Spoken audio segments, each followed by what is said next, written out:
Graça e paz, meus amados irmãos, bom dia para quem é de bom dia, a paz do Senhor para quem é da paz do Senhor. Bom estarmos todos juntos aqui para louvarmos e engrandecermos o nosso Deus, principalmente nesse domingo que é o maior domingo, vamos dizer assim, da história da humanidade.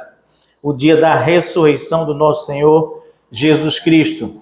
Se Ele não ressuscitou, nada adianta aquilo que nós estamos fazendo aqui com os irmãos. E grande é a minha responsabilidade hoje aqui de ministrar a palavra nesta manhã. Eu quero começar fazendo uma pergunta para os irmãos. Você já pensou se você fosse psicólogo?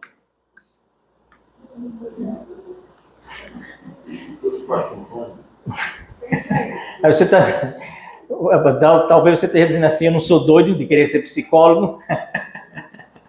Enfim, mas já pensou se você fosse um psicólogo e entrasse em seu consultório um paciente dizendo que viu alguém vencer a tal da chamada entropia e voltar da morte 3 dias depois de ter morrido?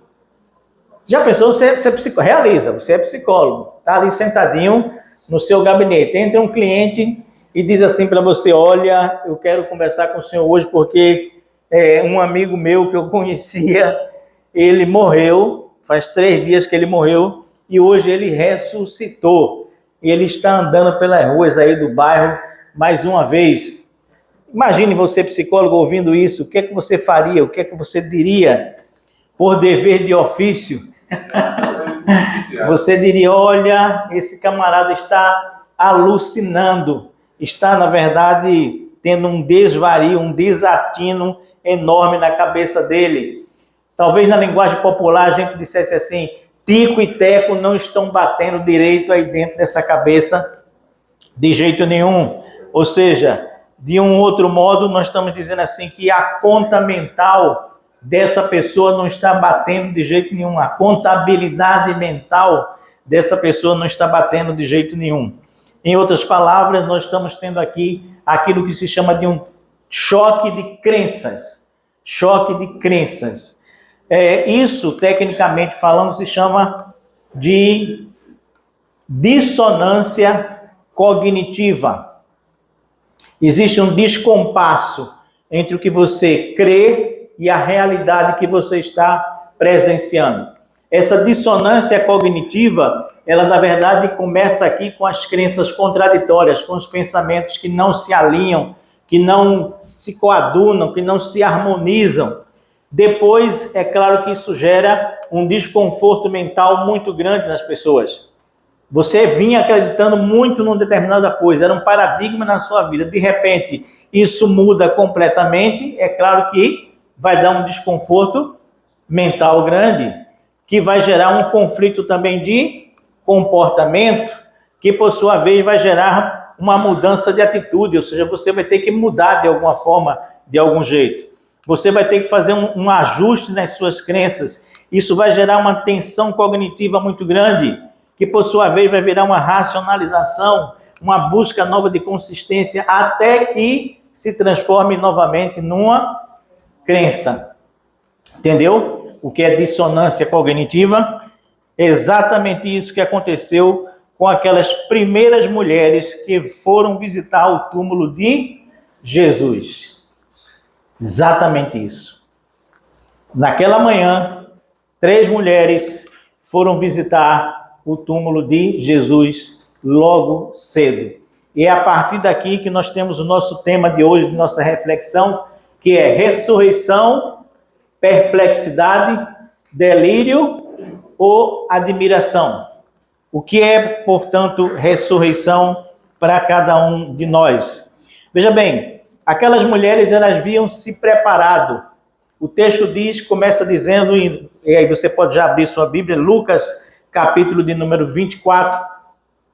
O texto bíblico começa dizendo que aquelas mulheres se prepararam no domingo de manhã para ir até o túmulo de Jesus. Lucas 24, a partir do verso 1, a gente lê assim: mas no primeiro dia da semana, alta madrugada, as mulheres foram ao túmulo, levando os óleos aromáticos que haviam preparado.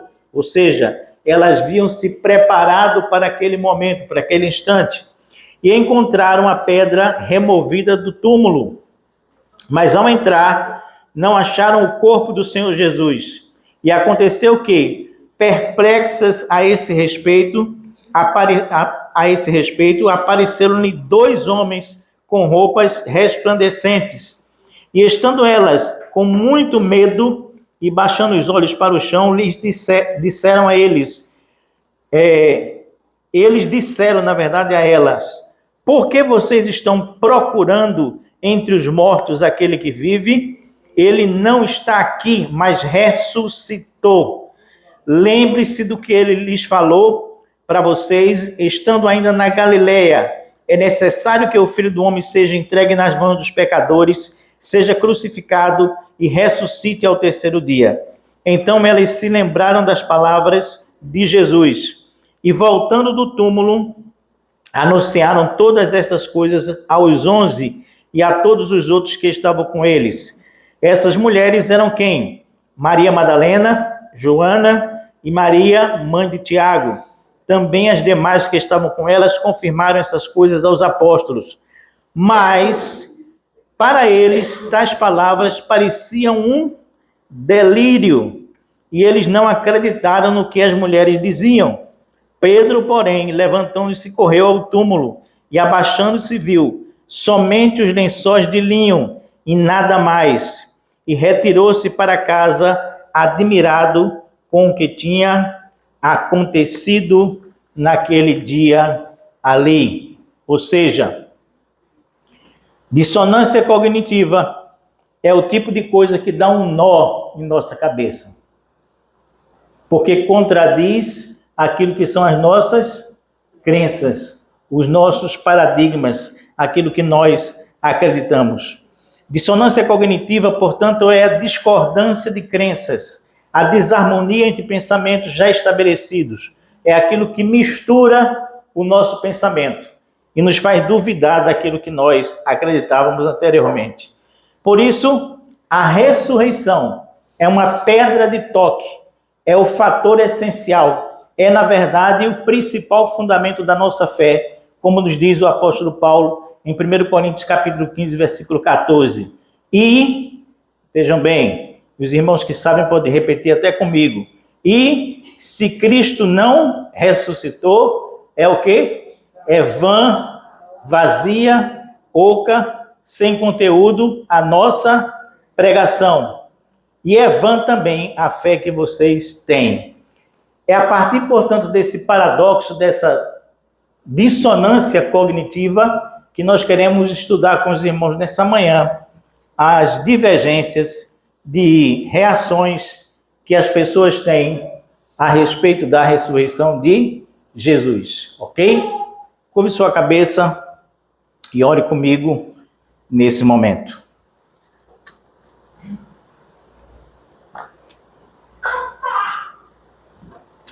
Pai bendito, Deus de amor, nós estamos buscando a Tua presença mais uma vez.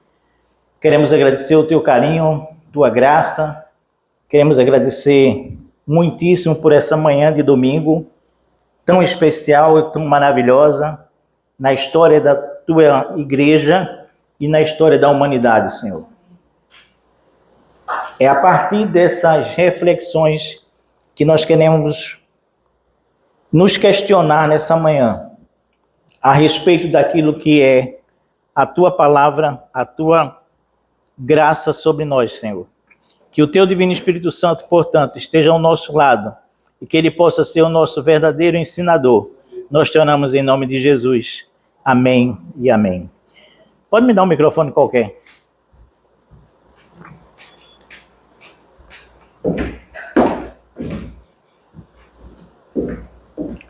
Muito bem.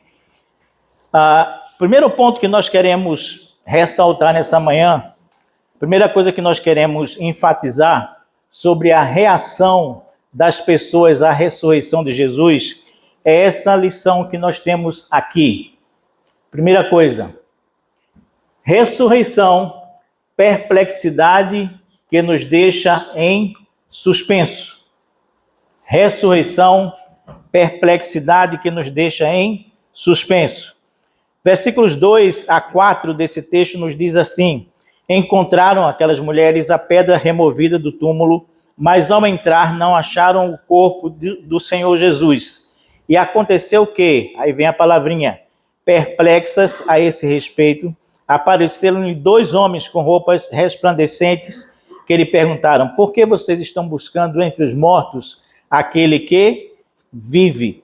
É interessante notar que a perplexidade, ela nasce do nosso despreparo, do nosso desamparo cognitivo. A perplexidade, ela é a nossa companheira quando a racionalidade nos deixa, quando o alicerce das nossas crenças desaparece, quando, na verdade, a gente fica sem fundamento para aquilo que nós acreditamos. Nesse instante, nós ficamos perplexos. A palavra perplexidade, utilizada por Lucas, ela significa literalmente sem caminho. Significa assim: o caminho terminou aqui, o caminho parou aqui, o caminho desapareceu da nossa frente nesse instante. Isso, portanto, nos deixa perplexos. Aquelas mulheres, elas haviam se preparado, mas elas haviam se preparado para encontrar o quê? Uma pedra que precisaria ser removida da frente do túmulo. Elas se prepararam levando as especiarias, elas se prepararam para encontrar um corpo quase que já em decomposição naquele instante. Para isso elas estavam preparadas. Por mais difícil que isso pudesse ser, que isso pudesse parecer. Aquilo que elas não tinham feito, na verdade, na sexta-feira, elas fariam na manhã do domingo naquele instante. Porém, todavia, contudo, não foi esse o cenário que elas encontraram. Elas encontraram um cenário bem diferente. E quem eram essas mulheres? Maria Madalena, aquela da qual Jesus Cristo tinha expulso diversos demônios. Joana, que era mulher de um procurador romano, uma pessoa que tinha dinheiro e que sustentava o ministério de Cristo. E Maria, mãe de Tiago, ou seja, alguém da convivência deles. Todas essas mulheres sabiam exatamente quem eram e o que fazer, até o momento que chegaram diante daquele túmulo e não encontraram nada. E pior ainda, é na perplexidade desse bloqueio cognitivo que elas ouvem uma pergunta que fica sem resposta. Quando aqueles homens perguntam para elas assim: por que é que vocês estão buscando entre os mortos alguém que está vivo? Como assim? Vivo? De que jeito? Aonde? De que forma? De que maneira? Como é que a gente vai trabalhar e tratar exatamente isso? Mas entenda bem o seguinte, meu querido irmão e meus amigos que me ouvem nessa manhã. Perplexidade aqui não é dúvida, é bloqueio racional diante de um fato para o qual a razão humana não oferece nenhuma rota de fuga, nem nenhuma explicação. Não havia como aquelas mulheres responderem a pergunta que foi feita a elas. Elas não poderiam responder aquilo de jeito nenhum. Mas uma coisa era certa. Preste bem atenção. A grande pedra que separava a morte da vida havia desaparecido. Ela havia sido movida. Ou seja, a relação entre morte e vida estava completamente modificada a partir daquele instante. Você percebe isso? Você entende isso? Veja bem, a relação entre morte e vida, desde aquele momento, não foi mais a mesma em hipótese nenhuma. Mudou completamente essa relação. Isso quer dizer que o primeiro passo para crer na ressurreição é o reconhecimento de que os caminhos da lógica biológica desapareceram. Veja bem, vou dizer de novo.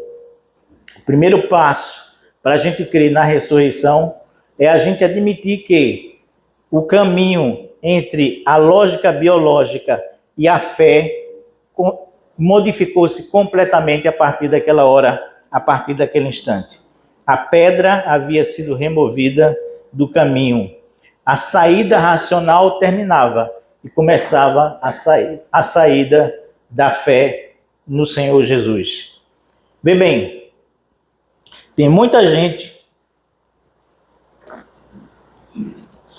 que até hoje fica perplexa diante da ressurreição de Jesus. É ou não é? Tem muita gente que diz assim, como assim? De que jeito? De que forma? Como? De que maneira? E não tem resposta para isso.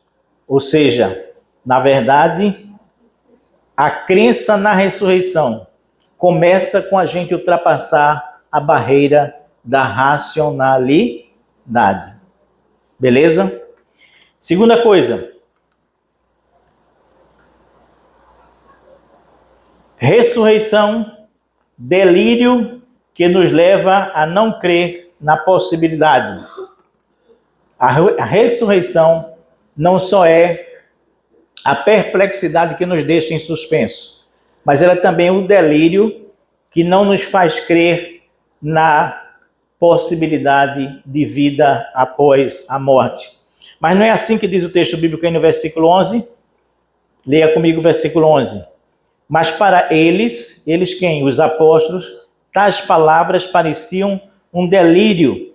Eles não acreditaram no que as mulheres diziam. Eu fico impressionado com esse texto, especificamente porque ele vem dos apóstolos. Os apóstolos tinham presenciado toda a vida de Jesus, a morte de Jesus naquela hora, também 3 dias antes, na sexta-feira. Os apóstolos estavam reunidos dentro de uma casa. Os apóstolos receberam a visita daquelas 3 mulheres, logo após voltarem do túmulo, e as mulheres disseram, olha só, Jesus não está lá não. Jesus sumiu. Qual é a reação dos apóstolos? Qual é a reação dos apóstolos? Foi o que eles disseram sobre aquela mulher. Disseram, vocês estão delirando, cara. Vocês estão sem bater direito aqui. Agora, vê bem, nesse versículo é importantíssimo a gente entender uma coisa.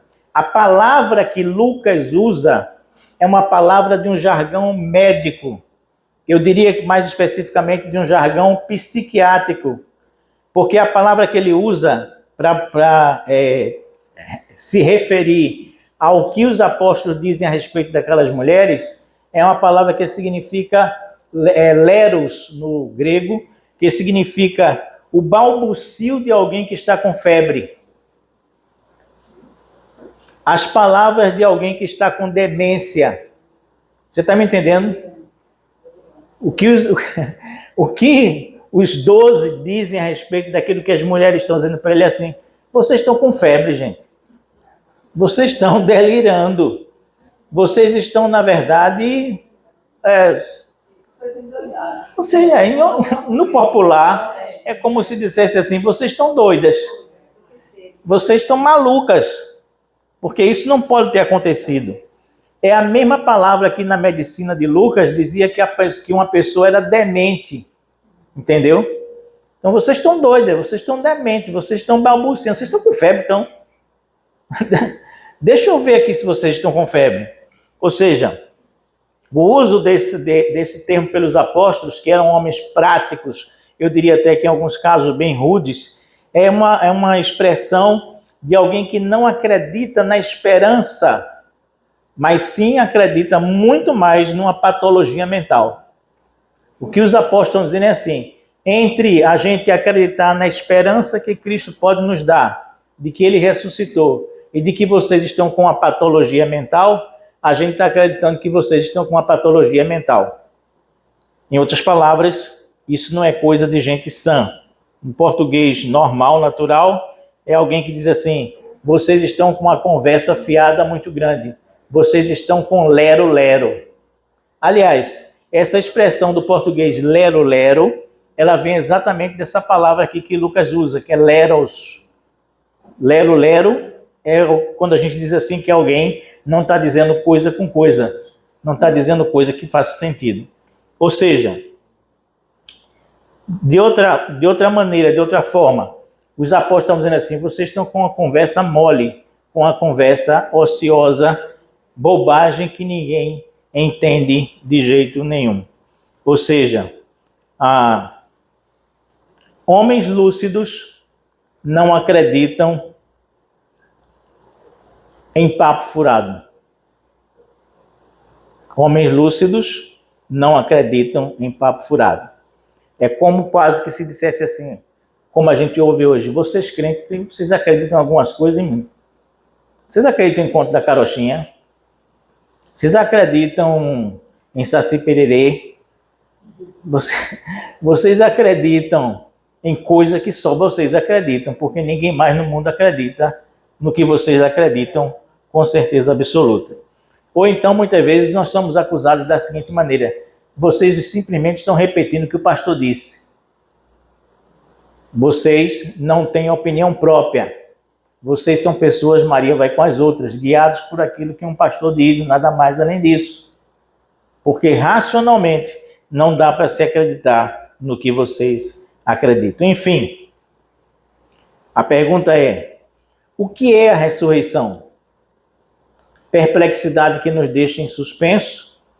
O que é a ressurreição? Delírio que não nos leva a crer nas possibilidades de Deus? O que é a ressurreição?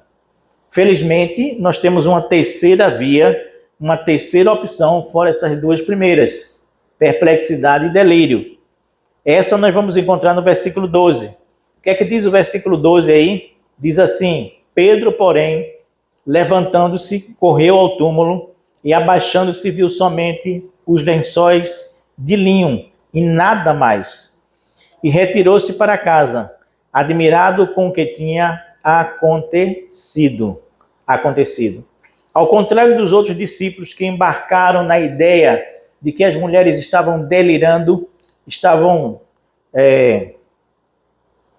aquém mentalmente de qualquer coisa que se pudesse imaginar como racionalidade, como realidade, Pedro e João, não foi só Pedro, Pedro e João saíram correndo e foram ver em loco o que tinha acontecido ali, o que tinha ocorrido ali. A atitude correta envolvia pelo menos 4 coisas. Primeiro, levantar-se. Segundo, correr. Terceiro, entrar no sepulcro. Em quarto lugar, ver finalmente o que tinha acontecido ali para poder formar uma opinião. Ponto. Isso era exatamente o que precisava ser feito naquela hora. E aí vai acontecer que se gera a partir disso o sentimento de admiração, de assombro, de ficar atônito, e finalmente aquilo vai conduzir Pedro à fé. Ele viu com seus próprios olhos, não porque tinha sido relatado pelas mulheres, mas é porque ele estava vendo. Pergunta, e o que foi que Pedro e João viram?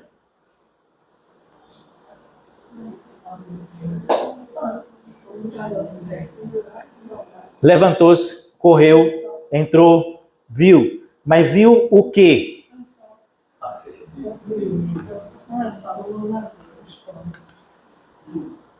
Eles viram isso aqui. Esta imagem. Ressurreição também é a admiração que nos conduz à fé. Entendeu? Viram os lençóis de linho e o pano que havia coberto o rosto de Jesus. Eu até trouxe aqui, pedi para alguém trazer um lençol de linho. Não é bem de linho isso aqui, né? Mas vamos fazer de conta que é. Ok? Só sei que deve ser caro, porque é fino que só. Enfim. O que eu quero dizer para vocês é o seguinte. Se eles tivessem visto apenas e tão somente um lençol de linho, não teriam visto nada. Como vocês viram aqui agora, e não faz nenhuma diferença na vida de vocês. O que eles viram foi o modo, o jeito, a maneira, a forma que o lençol de linho foi deixado e o lenço foi deixado. Não nesse texto, mas no texto do Evangelho de João, João diz exatamente isso, porque João esteve lá dentro também com Pedro e viu. Ele viu o jeito como foi deixado aquele lençol e aquele lenço. Perceba bem uma coisa, Jesus é reconhecido pela maneira como ele fazia as coisas. Eu vou falar isso na conclusão aqui. Não era somente lençol de linho e lenço, mas era o jeito como o lençol de linho e o lenço foi deixado, foi dobrado, estava dentro daquele túmulo. Aquilo dali, quando Pedro viu, dentro dele ele disse assim: dobrado desse jeito, só pode ter sido Jesus. Vocês lembram que Jesus e os apóstolos, eles dormiam juntos, né? Partilharam 3 anos de vida em conjunto, né? Eles sabiam exatamente quais eram os hábitos de uns e de outros, não sabiam? Eles sabiam exatamente como um se comportava, como o outro se comportava e como fazia as coisas. E é exatamente nesse instante que Pedro olha e diz assim: só pode ser Jesus. Para deixar desse jeito, não é porque o corpo foi roubado por alguém, foi levado por alguém, ou foi escondido pelos soldados romanos, não. Para deixar dessa forma, só pode ter sido o Senhor Jesus e ninguém mais. E isto causa o que em Pedro? Admiração. Assombro, em outras palavras, no grego. Por quê? Porque ele sabia que aquilo dali era coisa de Jesus. Aqui se quebra a parede da descrença e se abre a porta da fé. É quando a realidade ela é maior do que os nossos paradigmas, do que as nossas crenças. Veja bem, o nosso paradigma, a nossa crença é de que ninguém que morre ressuscita, perfeito? Era a mesma crença deles lá. Mas a partir do momento que eles viram o túmulo vazio e a forma como aquele lenço de linho e aquele lençol tinham sido deixados, eles disseram: não, aqui existe algo de muito especial, diferente, que não dá para a gente explicar. A realidade, ela se torna maior do que a nossa crença racional, do que a nossa racionalidade. Neste ponto, nós chegamos à última hora da dissonância cognitiva, momento no qual surge uma nova crença, um novo paradigma, uma nova fé. Para além da perplexidade, para além do delírio, existe a admiração da fé. Amém, meu irmão? Amém. É por isso que o nosso paradigma diz assim: alguém que tem câncer não pode sobreviver. Não é? O nosso paradigma diz: alguém que tem câncer não pode se curar. Concordam comigo? Mas é aqui onde entra a dissonância cognitiva. Deus pode fazer qualquer coisa. Amém. Eu creio. Alguém que é escravo de Satanás não pode escapar das garras de Satanás. Mas Deus pode fazer qualquer coisa para nos libertar. Eu quero concluir. Me permitam colocar mais uma dissonância cognitiva aqui nessa história, usando as palavras de um ateu. um simpático ateu, mas ainda assim um ateu, que é Sérgio Sacani. Tem muitos vídeos, tem canal no YouTube, etc. E um dia desse eu descobri um vídeo dele chamado A rigor é assim: por que é impossível humanos se tornarem imortais? Ouviu o que eu disse? Por que é impossível humanos se tornarem imortais? Ou seja, ter vida eterna. E ele diz mais ou menos assim, é uma hora e pouca o podcast dele, mas eu resumi aqui num pedacinho que vai dar uma ideia para os irmãos. Ele diz assim: os alquimistas medievais buscavam o elixir da vida, substância que curaria todas as doenças. Imperadores chineses morreram envenenados por pílulas da imortalidade, feitas de mercúrio e outros metais tóxicos. E até hoje, a busca pela imortalidade continua. A criogenia, congelamento de corpos na esperança de ressurreição futura, de ressuscitação futura. O upload mental, a ideia de transferir a consciência para computadores. O que ele está dizendo é assim, criogenia é quando você pega o seu corpo, congela, na esperança de que daqui a 150 anos, etc., a ciência vai descobrir a cura para aquela doença que você morreu e você vai poder ressuscitar. O upload mental é a ideia de que as pessoas podem escanear o teu cérebro de tal maneira que tire todas as informações dali, coloque dentro de um computador, de um HD, de forma que lá na frente, quando puder fazer um clone seu, eles vão fazer um clone seu e vão pegar aquela memória que está dentro do computador, vão colocar dentro da cabeça daquele clone e você vai ressuscitar. Esse é o upload mental. A terapia genética, ela diz que o ser humano, editando o DNA, ele vai eliminar as células do envelhecimento. Ou seja, a gente vai mexer tanto nas células que você não vai mais envelhecer. Os senolíticos, drogas que eliminam as células senescentes, eles vão eliminar justamente as células do envelhecimento também. Ele cita ainda transfusões de sangue jovem. Tem gente que acredita que se trocar o sangue velho pelo sangue novo, você vai rejuvenescer. Essa é uma boazinha, né? Tranquilo. Reposição hormonal, restrição calórica, metformina, rapamicina, telomerase, enfim, são algumas das ideias que as pessoas têm para que a gente não morra e se torne imortal consequentemente.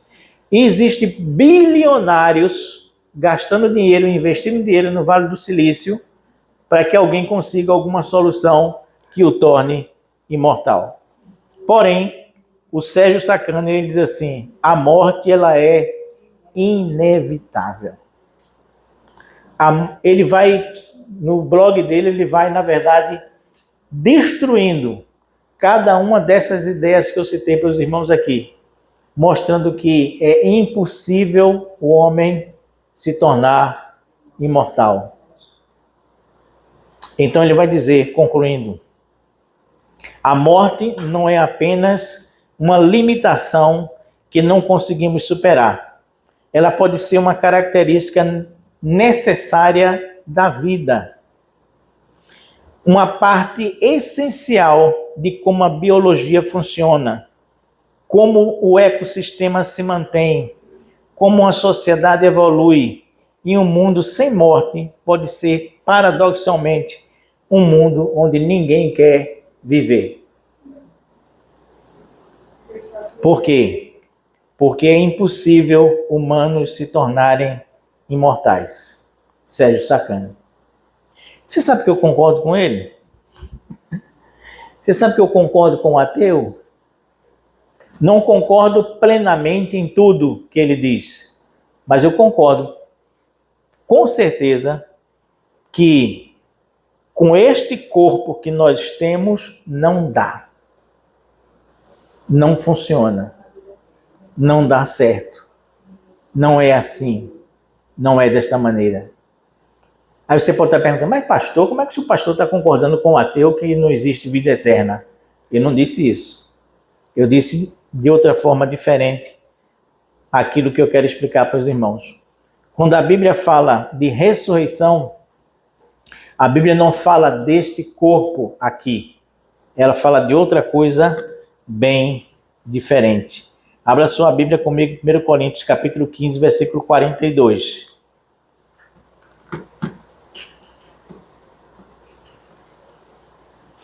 1 Coríntios 15, 42 diz assim: assim também é a ressurreição dos mortos.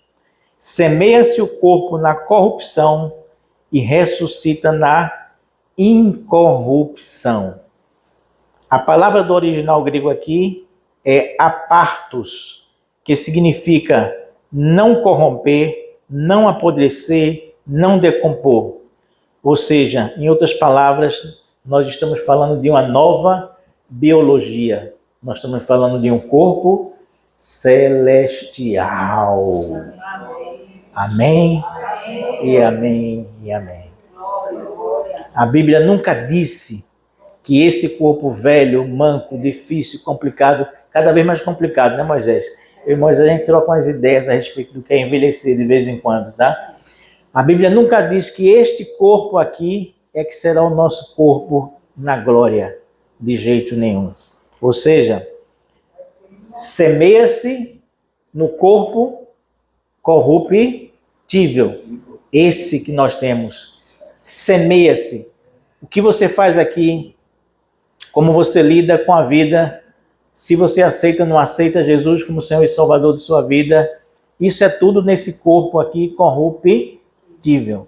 Mas, para ressuscitar, tem que ser no corpo incorruptível. Por isso que Paulo diz, assim também é a ressurreição dos mortos. Semeia-se o corpo na corrupção, mas ressuscita na incorrupção. No corpo que não se decompõe, não se estraga de jeito nenhum. Isso Sérgio Sacani não sacou. Enquanto ateu, ele não sacou. Entendeu? Aqui também se encontra uma possível solução para o maior mistério da ressurreição de Jesus. Aí você pergunta, qual é o maior mistério da ressurreição de Jesus? Qual é o maior mistério da ressurreição de Jesus? Eu também fiquei assim como os irmãos. Com essa cara. Me perguntando essa semana exatamente isso, né? Qual o maior mistério da ressurreição de Jesus? Aí eu perguntei a Iá. Lógico, o que a gente não sabe hoje em dia, a gente pergunta a quem? Antigamente perguntava ao Google, né? Agora a gente pergunta a Iá. Eu perguntei a Iá. Iá, qual é o maior mistério da ressurreição de Jesus? Eu estava pensando em pregar sobre isso hoje de manhã, né? A Iá me disse assim, o maior mistério da ressurreição de Jesus é ele não ter sido reconhecido por aqueles que eram íntimos dele. Não é sério? Não faz sentido? Jesus Cristo viveu 3 anos com os caras e os caras não reconheceram ele. Jesus Cristo viveu com Maria Madalena e ela não reconheceu ele. Jesus Cristo viveu com os discípulos de Emaús, os discípulos de Emaús não reconheceram ele, andaram a tarde todinha com ele, não reconheceram ele, não foi assim? Agora imagine uma coisa. Como foi que Maria Madalena, no sepulcro, reconheceu Jesus, que era Jesus? A voz.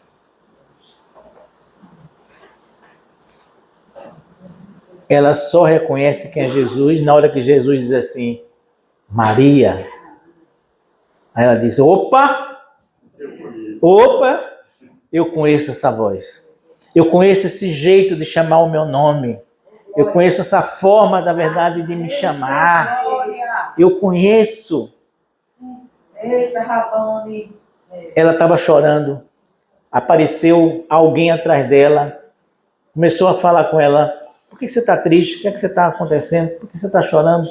Ela diz, olha, levaram o meu senhor, eu não sei onde botaram. Se você sabe onde botaram ele, por favor, me diga, porque eu quero ir lá conversar com ele. E ela vai saindo desesperançosa, vai embora. Quando ela já vai embora, Jesus diz assim, Maria.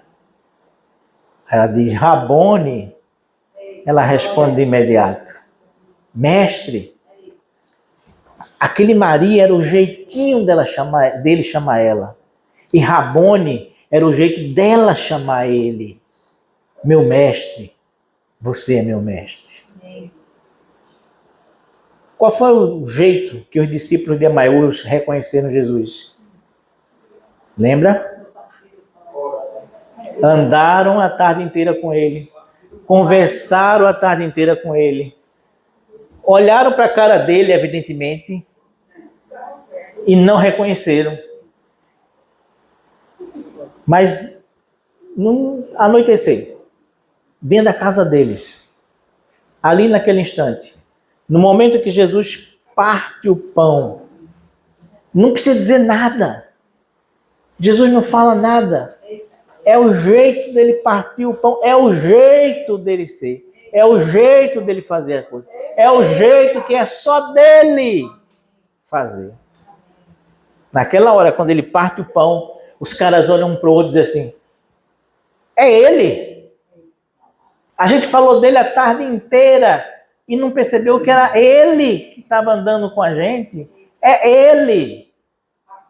É o jeito dele. É a maneira dele, é a forma dele falar, é o jeito dele partir um pão nas coisas mínimas do dia a dia. Entende o que eu estou dizendo para você? Então, quando Pedro entra naquele sepulcro e olha e vê a maneira, o jeito, a forma como o lençol estava dobrado, Pedro diz, só pode ser ele. Não pode ser mais ninguém. Mas por que não reconheciam ele? Porque o corpo não era mais o corpo corruptível. Era o corpo incorruptível. Entendeu, meu irmão? Você entendeu a graça, a beleza, como o evangelho verdadeiramente é? Perceba que nesses casos, a unidade de reconhecimento de Jesus não é a aparência, não é o fisiológico, é a identidade que nem eu nem você vai perder nunca, jamais. Nós seremos sempre nós, únicos naquilo que nós fazemos, na maneira que nós somos, na forma como nós nos comportamos no nosso dia a dia. Entendeu? Nossa identidade não morre. Ela vai ter um novo corpo, um corpo celestial, igual a esse de Cristo Jesus, o nosso Senhor. Portanto, meus queridos, a resposta para Sacane é o fato de que, na verdade, esse corpo realmente não vai subsistir a uma eternidade. Não tem como. Mas nós teremos um corpo celestial, incorruptível, dado por Deus. Aí sim, Deus vai fazer a gente eterno, mas num corpo diferenciado desse que nós temos hoje aqui. Segundo, isso explica por que Jesus Cristo não foi reconhecido fisionomicamente falando, mas sim pela identidade, sua identidade no dia a dia. Por último, uma curiosidade mais racionalista e mística. Veja bem o que eu vou lhe dizer. Quanto mais uma sociedade for intelectualizada e mística, preste bem atenção, quanto mais uma sociedade for racionalizada e mística, menos ela vai acreditar na ressurreição. Menos ela vai acreditar na ressurreição. Se ela for muito racionalizada, ela vai estar nesse extremo. Se ela for muito mística, ela vai estar no outro extremo. Mas nem nenhum desses dois extremos ela vai aceitar a ressurreição de Jesus Cristo. Quero dar um exemplo para você em Atos capítulo 17, versículos 31 e 32. O apóstolo Paulo está em Atenas. E ali ele começa a andar pelas ruas de Atenas e vai ver que em cada esquina havia um monumento a um deus. Era Deus que não acabava mais. Porque praticamente em cada esquina tinha um templo para um deus, tinha uma estátua de um deus e assim sucessivamente. E Paulo começa a andar e se incomodar com aquilo. Aí ele começa a pregar no meio da rua, tal qual a imagem que está aqui. Ele começa a pregar no meio da rua. E aí o pessoal diz assim, tá bom, vamos chamar esse cara para pregar, falar essas novas ideias que ele está divulgando aqui no Areópago. O Areópago era o grande anfiteatro da época de Atenas. E Paulo vai para lá. Finalzinho do discurso de Paulo, Paulo diz assim, porque Deus estabeleceu um dia em que julgará o mundo com justiça, por meio de um homem que escolheu. Veja bem, porque Deus estabeleceu um dia em que julgará o mundo com justiça, por meio de um homem que escolheu. Ponto. Beleza. Ninguém reclamou de nada, ninguém disse nada. Continua Paulo. E deu certeza disto a todos, ressuscitando-o dentre os mortos.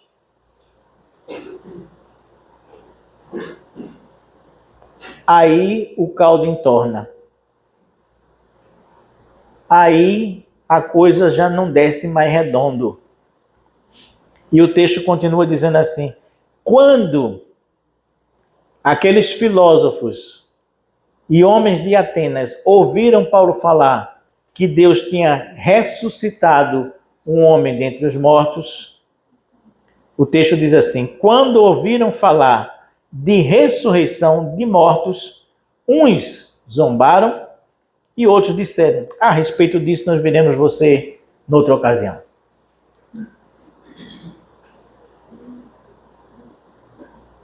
Tá tudo muito bem, tá tudo muito bom. Paulo começou o discurso dizendo assim, esse que vocês adoram sem conhecer é justamente o Deus que eu apresento para vocês. E os caras disseram, opa, legal, mais um Deus aí pra gente, vamos ver que Deus é esse. Mas quando Paulo disse assim, olha, Deus vai julgar o mundo através de um homem, o homem que ele ressuscitou dentre os mortos.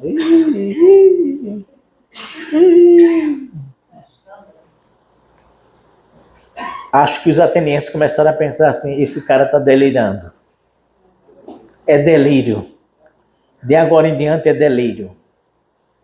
Por quê? Porque ele tinha falado de ressurreição. Uns zombavam e outros disseram, ó, deixa para depois porque já chega por hoje. Esgotou, não dá mais certo. Quer que eu diga uma coisa para você, meu irmão? Essa frasezinha aqui, que talvez alguns não estejam lendo, os que estão aqui, né? Ela diz assim, ressurreição incomoda. Ressurreição incomoda. Eu diria que hoje em dia ser cristão incomoda. Só o fato de você ser cristão. Você deve ter visto que, na verdade, os psicólogos estão proibidos de dizer que são cristãos, né? Pois a gente diz que não há perseguição, que a lei é para todos, que todos são iguais perante a lei. Mas uma resolução do Conselho Nacional de Psicologia foi aprovada pelo Supremo do Supremo.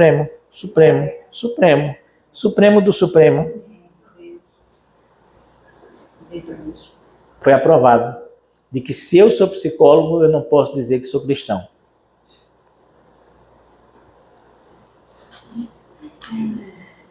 Meu querido irmão, meu amigo que me ouve nessa manhã, a ressurreição de Jesus incomoda porque ela é o triunfo da vida sobre a morte. Ouviu? Aleluia. A ressurreição de Jesus incomoda porque ela é o triunfo da vida sobre a morte. A pedra rolou, o caminho se abriu. A pedra rolou, o caminho se abriu. Não existe mais separação entre morte e vida. Vida e morte são a mesma coisa perante Deus, o nosso Senhor Jesus Cristo. Sabe de uma coisa que eu quero dizer para você? Aquele Lázaro vem para fora, agora é para todos nós que estamos aqui. Amém. É para todos nós que estamos aqui. Não é mais só para Lázaro. É Antônio, vem para fora. Josi, vem para fora. Moisés, vem para fora. Fátima, vem para fora. Manduce, vem para fora. Está entendendo o que eu estou lhe dizendo? A morte não pode mais deter ninguém, absolutamente ninguém. Ouça o que eu estou lhe dizendo, meu irmão. A morte não pode deter mais ninguém. Aleluia. Porque a nossa vida está em Cristo Jesus, o nosso Senhor. Amém. Quero finalizar com a leitura de um texto que eu quero convidar você a me acompanhar. 1 Coríntios, capítulo 15. 1 Coríntios, capítulo 15, a partir do versículo 51. Preste bem atenção no que você vai ouvir e veja como tudo isso faz sentido em relação ao que nós pregamos até agora. O texto de Paulo diz assim: eis que vou lhes revelar um mistério. Eis que eu vou lhes revelar um mistério.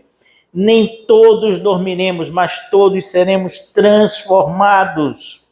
Num momento, num abrir e fechar de olhos, ao ressoar a última trombeta, a trombeta soará, os mortos ressuscitarão incorruptíveis e nós seremos transformados, porque é necessário que este corpo corruptível se revista da incorruptibilidade e que o corpo mortal se revista da imortalidade. E quando este corpo corruptível se revestir da incorruptibilidade e o que é mortal se revestir da imortalidade, então se cumprirá a palavra que está escrita: tragada foi a morte pela vitória. Onde está a morte, a tua vitória? Onde está a morte, o seu aguilhão? Aquilo que prendia cada um de nós. O aguilhão da morte é o pecado e a força do pecado é a lei.